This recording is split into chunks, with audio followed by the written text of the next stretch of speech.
Okay, I guess this is technically the third episode of the Bog Boys podcast, or Swamp Cabin, or whatever you want to call it. Um, basically, I'm recording this by myself because Haden isn't here because that moron drank himself to a hangover, despite the fact that he has like some sort of job interview later. That fucking moron drank himself to. He's Irish, of course, so of course he drank himself to a comatose state. But whatever, who cares? Yeah. So.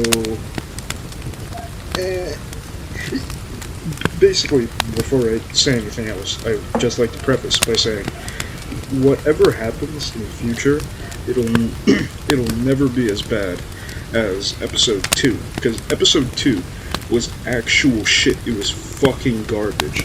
I'm not, well actually, I know what happened with episode 2, I'm just trying to articulate my thoughts right now, but, so basically, what happened with episode 2 was the fact that, for some dumb fuck reason, Haden wanted to record 2 episodes back to back.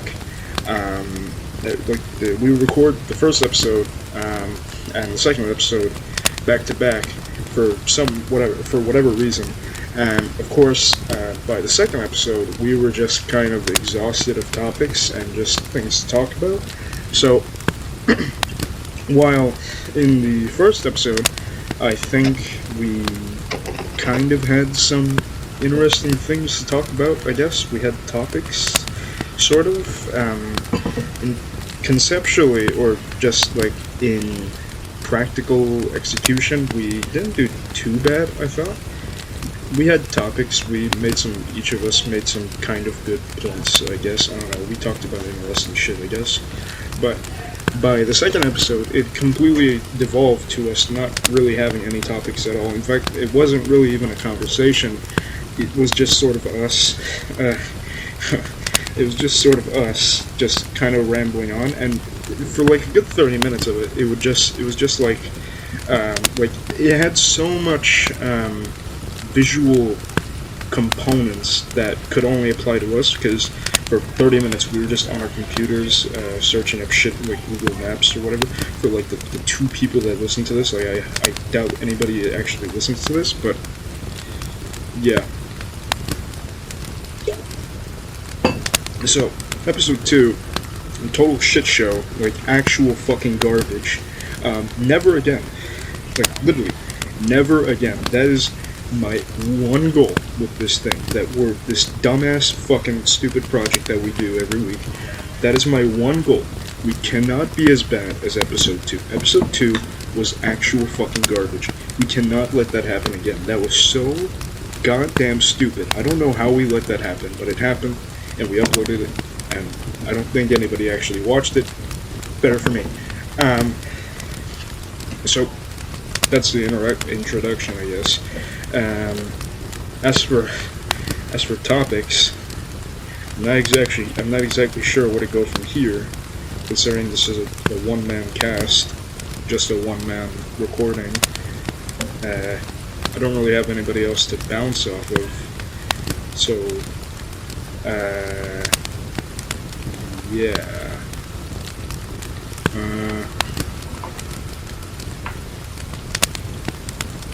But I guess some things that we can talk about are things that I don't think Haden could ever let slide if I was to do naturally an episode with him. So, I've decided that, I'm just gonna talk about things that I like, I guess, I don't know. He insisted that he wouldn't be here, even though, like, I'm pretty sure I'm only gonna go on this for like 30 minutes. There's no way I could do an hour of this by myself. Maybe 30 minutes, kind of, I'm not sure. But, so, just to clear some things up, again, never gonna be as bad as episode 2. I think I'm recording with a better microphone instead of like some shit-ass Android headphones that they got pretty cheap at Walmart with this horrible microphone. And I got these Apple headphones that I think the the microphone quality is a bit better, I think anyway.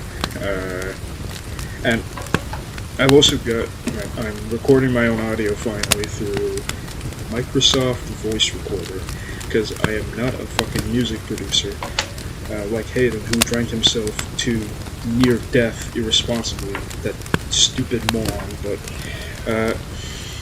anyway, so yeah, basically just in this episode 3 we were supposed to talk about conspiracy theories and shit like that.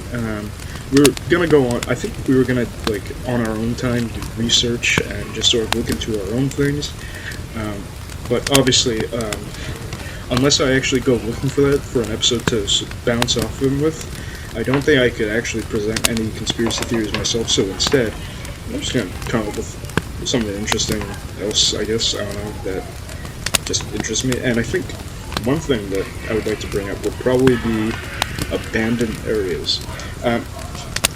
For even a year ago, Haden and I, we talked a lot about abandoned areas, specifically abandoned areas in Florida, and there was this one website that I would go to a lot, which I think was called, like, Abandoned Florida or something. Florida. Fuck, touch.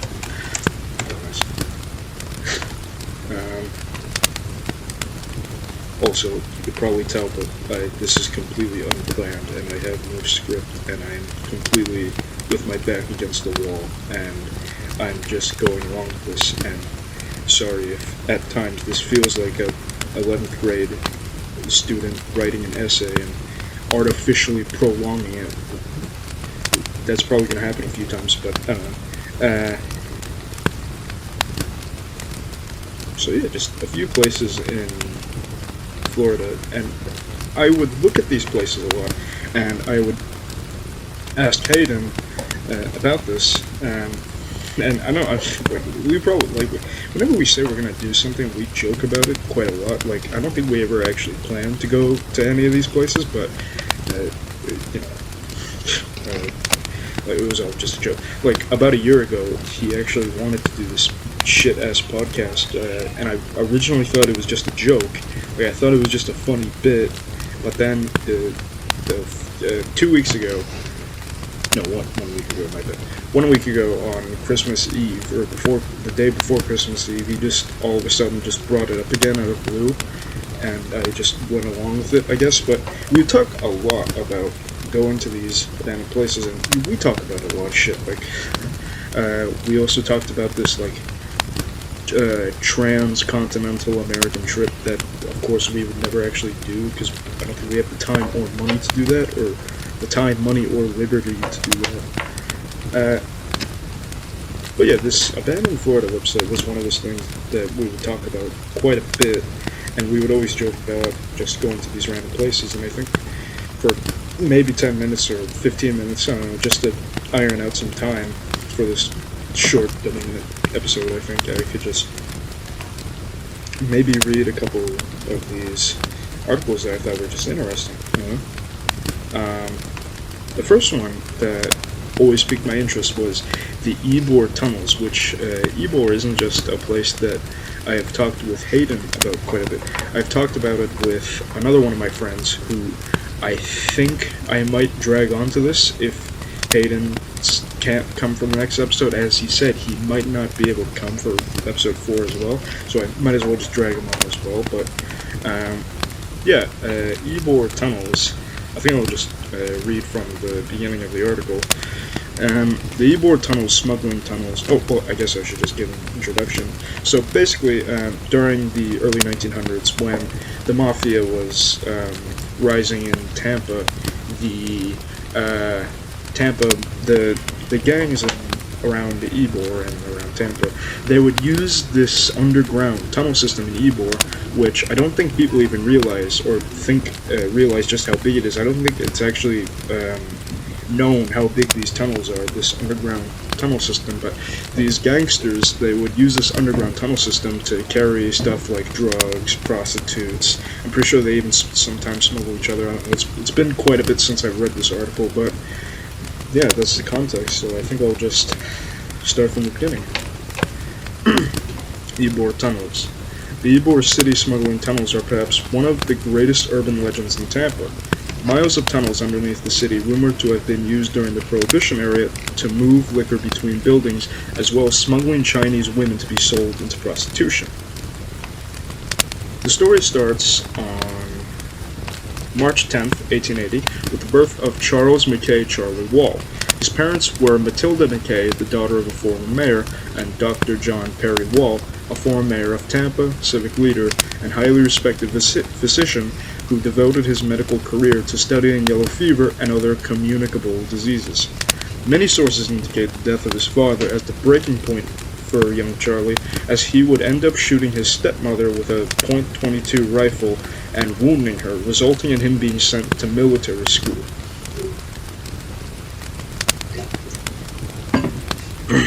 He would then be expelled from military school for visiting a brothel. He spent his formative years at gambling halls of Ybor and West Tampa, where he would learn the trades of the criminal underworld. In the early 20th century, Wall controlled a number of gambling, prostitution, and illegal numbers rackets. Sorry, I'm tired. It's late. Mainly Bolita. Bolita is a lottery-type game that involves 100 small numbered balls mixed in a small bag, and bets are taken on which number is drawn. The game could be rigged in a variety of ways, such as having extra balls of a given number or none at all. Also, if I'm breathing a lot, I had COVID not too long ago, so my breathing is all fucked up. Yeah, sorry. Or putting certain balls in ice beforehand so they would be...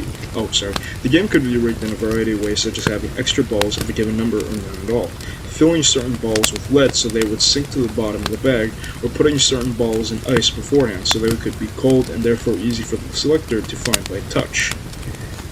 Though the game was illegal in Florida, thousands of dollars in bribes to politicians and law enforcement officials kept the game running out in the open.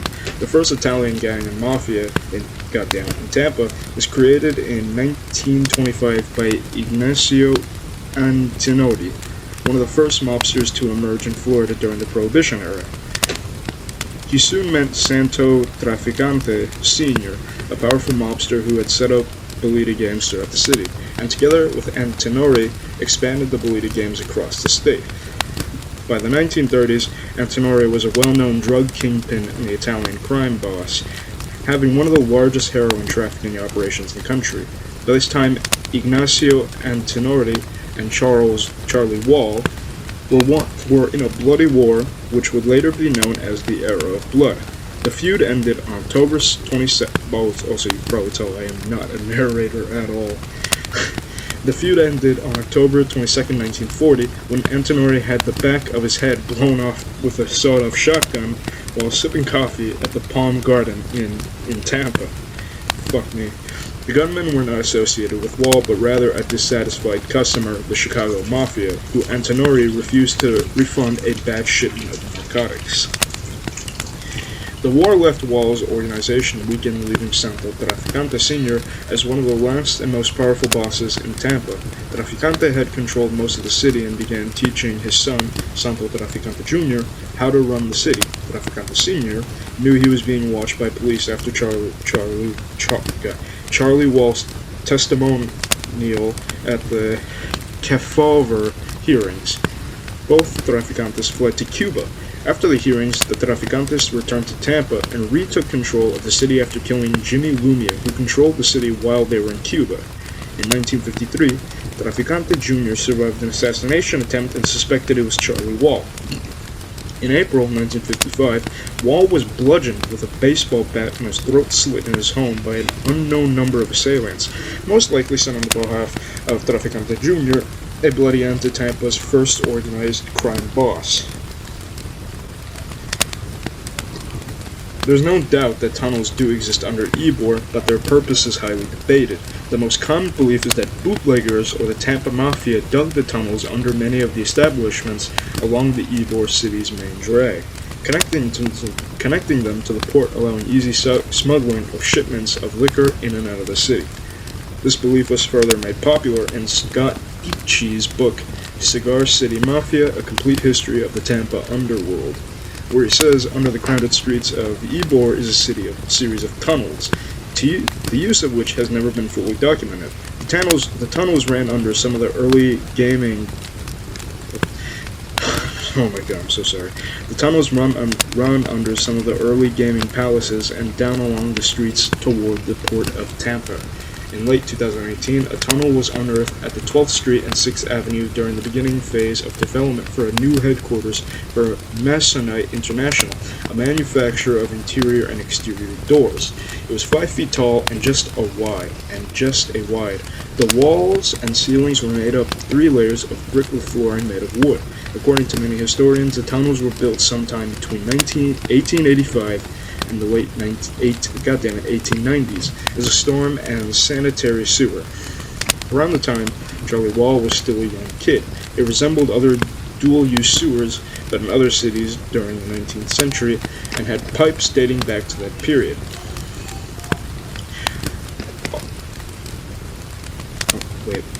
God damn it, my eyes lost where I was on the paragraph. I am not a fucking narrator at all. Oh my god, I lost where I was in the paragraph. Although it also had newer storm pipes from as recent as 1970s and 1980s, Carlos Alfonso, an architect based in Ybor City and founder of Alliant Partners, the development company in charge of construction, says a 1927 plan was tunnels labeled as a stormwater sewer. That's not to say the old sewer system couldn't have still been used during the Prohibition by smugglers, but there's zero evidence to back up the claim that they were used for smuggling. In 2011, a portion of the tunnels was uncovered at the southwest corner of 15th and 7th Avenue after heavy rains flooded the area. That corner was the site of former Blue Ribbon supermarket, which burned down in August 2000 shortly after being purchased by a developer. The Blue Ribbon and the tunnels underneath the building were the focus of a 1994 news segment by WFLA TV News Channel 8, where reporter Jeff Patterson receives a tour of the tunnels by the Blue Ribbon's owner's nephew. The building the Blue Ribbon supermarket was first built as the Ybor City Post Office sometime around the 1880s, which begs the question if these tunnels were actually dug by bootleggers. Why would they build an entrance into a federal building? If that was the case, the city, and for that matter the federal government, would have had to have been involved in the construction of the tunnels. If that's also the case, why would these bodies of government even need smuggling tunnels in the first place if they ran the city and country, and were the ones who passed the 18th Amendment? The answers are simple and give credence to the belief that the tunnels were not built for smuggling at all. On the other hand, one other thing that should be pointed out is that Tampa at the time was so full of corruption that mobsters wouldn't even need to hide their business. In 1912, the Jacksonville newspaper wrote, "Tampa is reeking in crime and gamblings operate openly. Tampa is the most wicked city in the U.S." Well, a good place to live, I guess. In December 2018, Seminole Heights homeowner Marina Tarasino gave Fox 13 a tour of her historic home built in 1925. Under the house are what appear to be blocked entrances, which she claims open up into the tunnels, one going under the Hillsborough River and another towards Ybor City. Her neighbor told her that he went into one of the tunnels, the one going under the river, got scared after walking for 20 minutes and turned back. Two images above have been shared across social media as being photos from inside the tunnel underneath Ybor City. One post on Facebook reads, "Rare pictures of the hidden tunnels under Ybor City dating back before the Prohibition era, as well as transporting booze to taverns. Some say they were once used to Shanghai victims into maritime servitude." The photos referenced were taken from an article on the website Tampa is Awesome, an extremely short read about the supposed tunnels and their connection to the Mafia. Holy fuck, this article is long. After a bit of digging, I was able to trace the origins of the photos.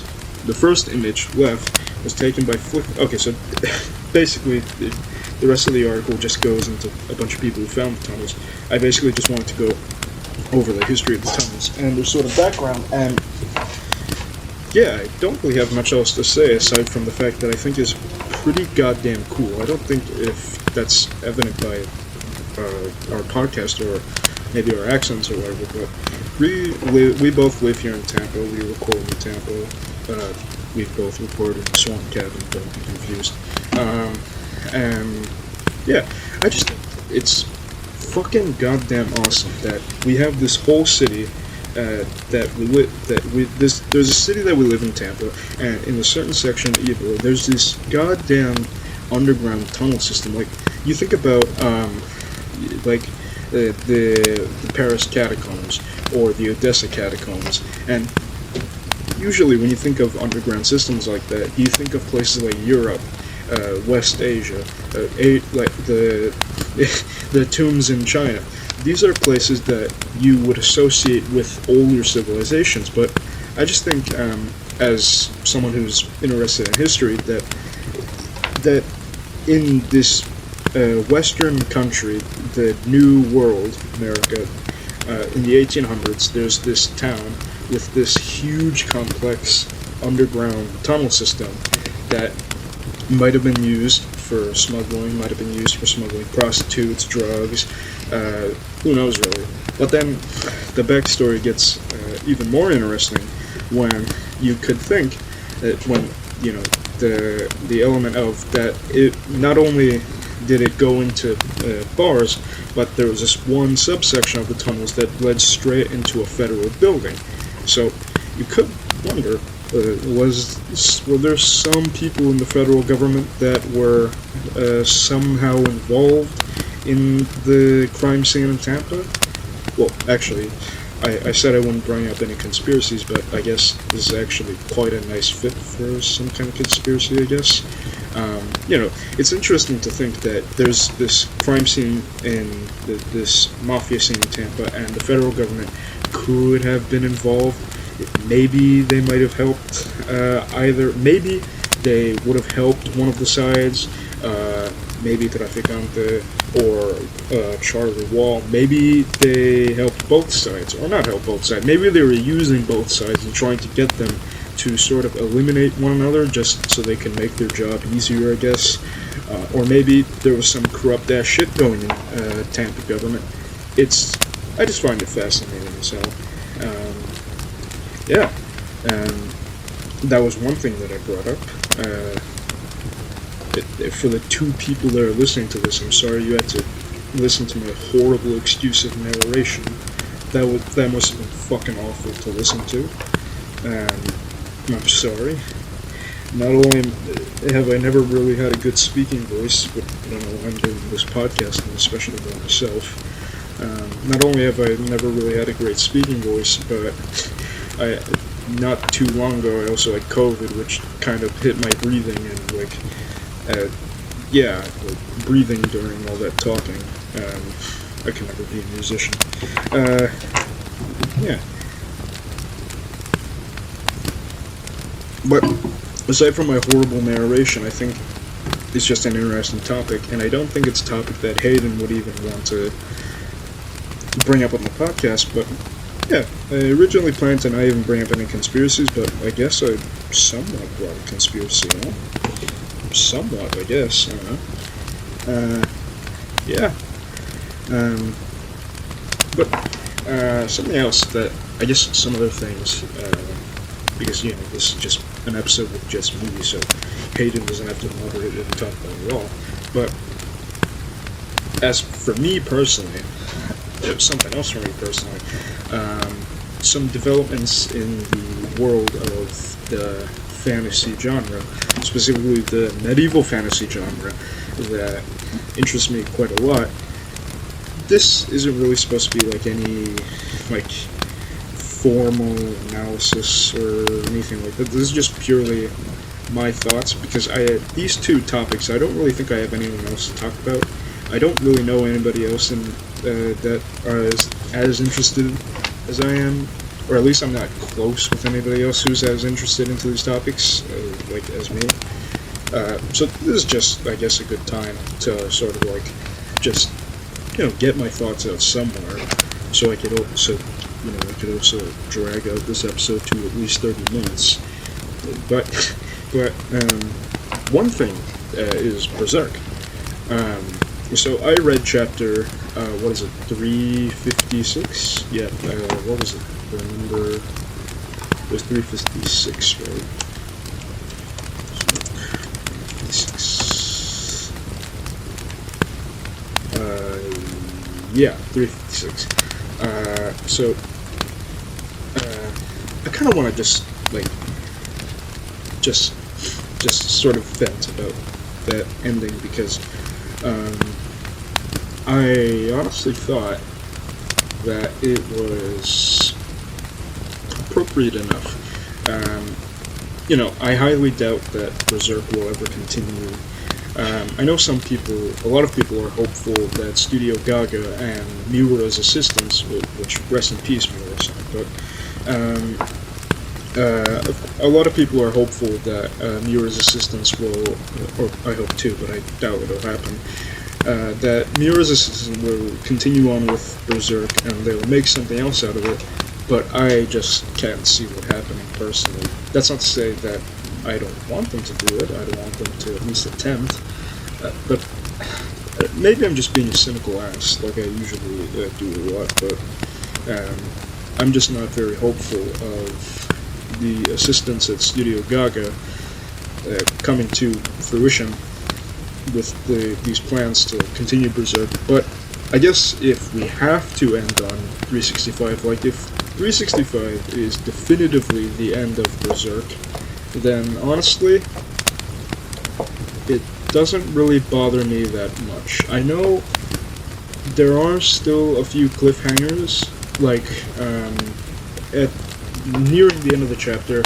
we see that we see that Guts is starting to lose his strength a bit when he's training, swinging around the Dragon Slayer. He lets go of it, not because not intentionally, but he accidentally let go of it while swinging it, and his eyesight is not as a little bit less good, a little bit worse, which is especially concerning, because if Guts were to fight another apostle, but if Guts were to ever even fight Griffith, decreased strength and eyesight would obviously be extremely concerning, and of course, probably one of the most insane cliffhangers I've ever seen in media of all time, Griffith showing up out of nowhere all of a sudden in that state that he was. There's still quite a few cliffhangers. Narratively, you could say that it's not very satisfying, but for me personally, I think emotionally it was satisfying enough. If Berserk had to end on chapter 365 and nothing else would ever come out of Berserk, Studio Gaga doesn't publish anything else Berserk related, Berserk ends at 365, I think emotionally that would be enough for me, because Berserk started as a revenge story. Not only did it start as, just a sort of amalgamation of all the things that Miura found cool in the late 80s, it was also a simple, I don't want to say simple because it's still really well developed, but in terms of what it later became during the Conviction arc and the Millennium, the Golden Age and the Millennium Falcon arc, and now the Fantasia arc, Berserk was definitely a bit simpler during the Black Swordsman arc. It was just this simple, not simple, but it was a revenge story. That's what it was. At its heart, it was a revenge story. And of course, in the Golden Age, we see what causes Guts to be this way. Conviction arc is when things get interesting, because not only not only does a lot more shit happen, and I think it becomes a lot more narratively complex, that's the first time we see Guts not immediately want to strangle 10 people and rip their heads off when he sees Griffith, because if you've read the Golden Age arc, obviously you would justify why Guts becomes a fucking ball of rage that burns harder than the flame worker, burns harder than Sane when he sees Griffith, because he went through horrible stuff. But I just, you could tell I've never spoken like on a formal level about the things that I'm interested in. I'm terrible at this, but I just, it's fascinating to see. It starts as a revenge story, and it sort of evolves into a criticism of revenge stories. And like I said, emotionally, by not only the Fantasia arc, or not only 365, but just the entirety of Fantasia arc, it emotionally transitions into not a revenge story. And that's why I am satisfied by chapter 365, because at the end of the chapter, or not at the end, but by 365, revenge against Griffith is no longer his end goal. You know, Casca's back, the Moonlight Boys, we see him playing with the Moonlight Boar. Emotionally, he's not the demon slayer that we see in Black Swordsman. He sort of comes out of the shell, which, again, narratively, it's still quite unfinished. The implications of him and the Berserker armor, and the implications of Griffith knowing that they're on Fantasia, narratively, it is still just not finished, obviously, but I think emotionally, the fact that he sort of emotionally overcomes his want for revenge being his end goal in life, his means of existing, the reason why he exists, his meaning in life, finding something else, like taking care of Casca, and, you know, just sort of living on Fantasia with the gang and the Moonlight Boar. I think emotionally it was satisfying enough. That's all I really have to say. Yeah. Oh yeah, and of course and Elden Ring. Of course, I could never talk about Elden Ring on a cast with Haden, because he would fucking shoot that shit down. Like, if I bring up even the word Elden, or George R.R. Martin, he would fucking shoot that shit down and edit a fucking episode. Or maybe not. Maybe he'd leave it in as a bit. I don't know, he's an asshole. But, yeah. Elden Ring. Oh my god, it comes out next month. How fucking ridiculous is that? It comes out next fucking month. That is the most goddamn insane thing. And, you know, Poise is back. Power Stance is back. Dark Souls 2 level of build and spell variety is back. Weapon arts from Dark Souls 3. Not only did they learn from the improvements of weapon arts from Sekiro, they're back. Posture, of all things, from Sekiro is back. And I know, like, to the two people that might listen to this, that God forbid save your souls, the two people that might listen to this might disagree with me, but I honestly think trick weapons will come back. I think so. I'm fairly positive that trick weapons will come back in some form. Yeah. And not only that, I just can't help but just think about it every goddamn day. Like I'm a huge fan of fantasy, medieval fantasy, and it's just such a fascinating display to me that there's this work of art that is inspired by Berserk, Lord of the Rings, taking inspiration from all its previous entries in the series. And not only that, fucking George R.R. Martin is working on this as well. Like, for some fucking basement dweller fantasy fanatic like me, this is a dream come true. at this point, this isn't even a discussion. This is just me just being a fucking neckbeard and gushing emotionally about this thing that I'm excited for. And I don't fucking care. This might sound like the lamest goddamn thing you ever listened to. I don't fucking give a shit how lame this sounds. This is so fucking cool. Look, like, watch that fucking trailer. Where else? Not only, I don't know, and recently, there was an Edge interview, where it showed Godfrey on the poster. That's not the first time that we've seen that picture of Godfrey, obviously. We've seen it not only on the, the deluxe edition, the pre-order thing, you see him on the Steelbook, and you quite literally also see that portrait of him in Stormvale Castle. Not that I played the CNT, I just saw pictures, but it's not the first time we've seen the photo, but now seeing it in this good, high detail quality is just the most, I don't know, the way Elden Ring has me feeling, and the way I'm excited for it, is so unexplainable to me. There's just this certain quality. Oh, and Shadow of the Colossus.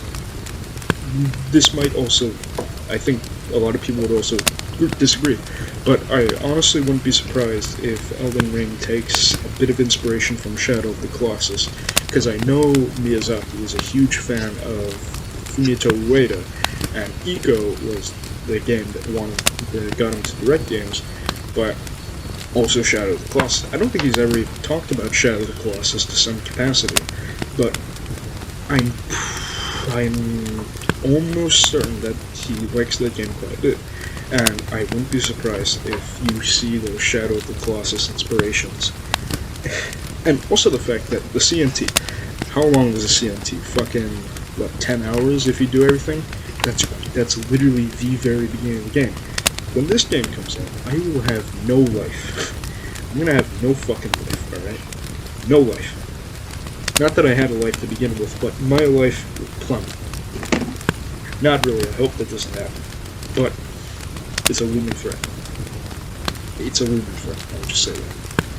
Oh, and at this point, this isn't even a discussion, this is just me being a fucking dumbass nerd, just gushing about all this shit that I'm excited for. Stormvale Castle. What the fuck? What? Oh, that's something else from, like I said, they're taking all this shit that they learned. Demon Souls. The way they design levels in Demon Souls, I just don't think has been seen ever since in a Souls game. I wouldn't be surprised if the 6 Legacy dungeons are similar to how they presented levels in Demon Souls, or at least they sort of learned how they did levels in Demon Souls to some capacity, because, you know, that moment when the Tarnished is walking up to Stormvale, and the fucking anti-patches guy tells him to go around the corner, and there's this trap. I don't know, the ballista, and that's just something that you don't usually see in the modern Souls games. That's something, that's an event ripped straight from Demon Souls, or at least in my opinion anyway. And of course, the aesthetics of Stormvale, it's quite literally Shrine of Storms and Boletaria, or at least that's how it felt to me. It reminded me so much of Shrine of Storms, and I wouldn't be surprised if it took a bit of inspiration from Shrine of Storms. And of course, that white castle, the one, not in the sky, but it's high up in this elevated state, that I don't think you could explore in the CNT, I'm not sure, but I'm pretty sure that's Raya Lucaria, the sort of sorcery area. And that's the most insane thing to me. You watch all the gameplay trailers, you watch the the gameplay preview, the CNT, you play the CNT, and it's all in Limgrave, the first field and the first legacy dungeon. It's all Limgrave, which excites me so goddamn much, because I can't even begin to think what else could be in that game. And of course, like the second half, like if there is a second half after the six demigods, what could even happen in that second half?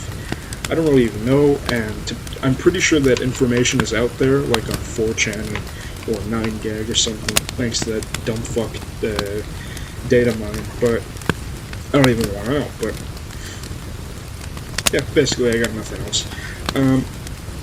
So, yeah, well, how long was this? 40 minutes. Wow, 40 minutes, wow.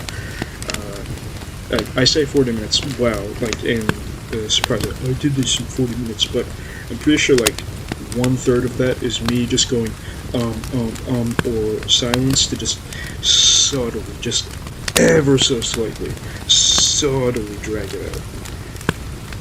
Quote unquote, subtly drag it all out.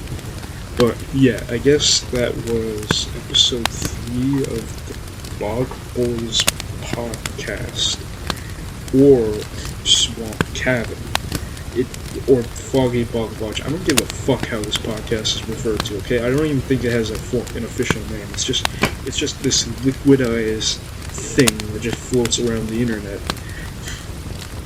and no one actually watches, except for that first episode. I think it got like 10 views at most. I don't fucking know. I don't think the second episode got any views, thank God, but yeah, that's episode 3. To the 2 people that might come across this, I'm sorry you had to listen to this. I'm sorry I put you through that. I'm sorry you had to listen to that awful 10-minute introduction. I'm sorry you had to listen to my stuttering. I am sorry you had to hear my god-awful narration. I'm sorry you had to listen to me gush about Elden Ring and Berserk for like 18 minutes. Sincere apologies. Bye.